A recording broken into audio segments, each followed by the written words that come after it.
अस्सलाम वालेकुम जी। आज हम बात करेंगे कि ओपन पोर्स क्यों आते हैं। ठीक है, skin is the largest organ of the body. जैसे कि हमारा लिवर है, किडनी है, इसी तरह से जो स्किन है वो भी हमारी बॉडी का एक लार्जेस्ट ऑर्गन है जिसकी केयर करना भी हमारा फर्ज। पोर्स दो तरह के मकसद के लिए होते हैं। एक वो जिनमें से ऑयल निकलता है, ठीक है, सेबम प्रोड्यूस होता है जो कि हमारी स्किन को ड्राई होने से रोकता है, मॉइस्चर मिलता है। और स्वेटिंग जो है ना वो हमारी बॉडी टेम्परेचर बैलेंस करने के लिए ज़रूरी होता है। अब सेकंड की बात कर लेते हैं। सेकंड जो है ना वो इस वजह से पोर्स आते हैं। एक तो एंटी एजिंग की वजह से, ठीक है, अगर आपकी स्किन जो है ना एंटी एजिंग की तरफ जा रही है तो आपको पोर्स आएंगे। उसके अलावा सन डैमेज की वजह से कि आपका धूप में जो है ना वो आना जाना ज्यादा है, ठीक है, आप हीट में रहते हैं।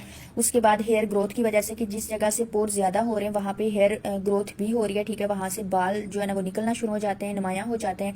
उसके बाद कुछ जेनेटिक इशूज होते हैं जिसकी वजह से जो है ना वो आपको पोर्स होते हैं। उसके अलावा हार्मोनल इशूज की वजह से भी आपके पोर्स जो है ना वो बड़े हो जाते हैं। अब इन पोर्स की वजह से क्या क्या इश्यूज है ना वो आपको फेस करने पड़ते हैं, इसके बारे में बात कर लेते हैं। ठीक है, पोर्स की वजह से सबसे पहले तो आपके ब्लैक हेड्स बहुत ज्यादा हो जाते हैं, ठीक है, क्योंकि आपके पोर्स जो है ना वो ओपन होते हैं तो उसकी वजह से आपकी स्किन के अंदर डस्ट चली जाती है। आप मेकअप का इस्तेमाल करते हैं तो आपका मेकअप जो है ना वो आपकी स्किन में चला जाता है, ठीक है, और मेकअप जो है ना वो ज्यादा देर तक फेस के ऊपर रखने से आपकी स्किन के ऊपर बहुत ज्यादा इश्यूज भी हो जाते हैं, ठीक है। तो इसलिए कोशिश किया करें कि जितनी जल्दी हो सके आप मेकअप को रिमूव कर लें, ठीक है, ताकि आपकी स्किन में एक्ने और इन सारे।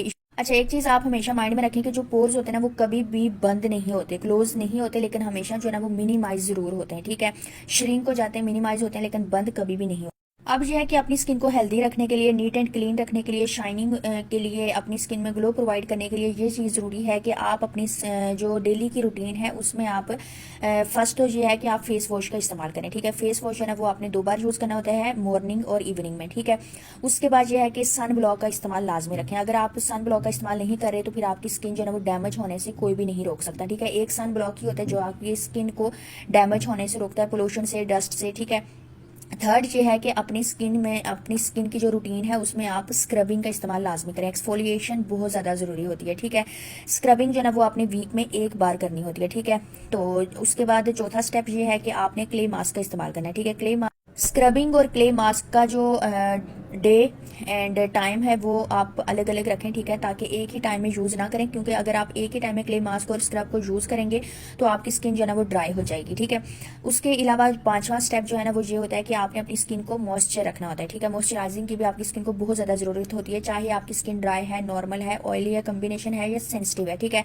मॉइस्चराइजिंग की बहुत ज़रूरत होती है और अपनी स्किन टाइप के हिसाब से जो है ना आप मॉइस्चराइजिंग यूज करें, नाइट क्रीम का इस्तेमाल करें, ठीक है। उसके बाद जो फिफ्थ स्टेप है वो है आपका टोनर, ठीक। अगर आप अपनी स्किन में जो है ना वो टोनर का इस्तेमाल स्टार्ट कर दें तो इससे जो होता है कि आपके जो पोर्स हैं वो श्रिंक हो जाते हैं, ठीक है।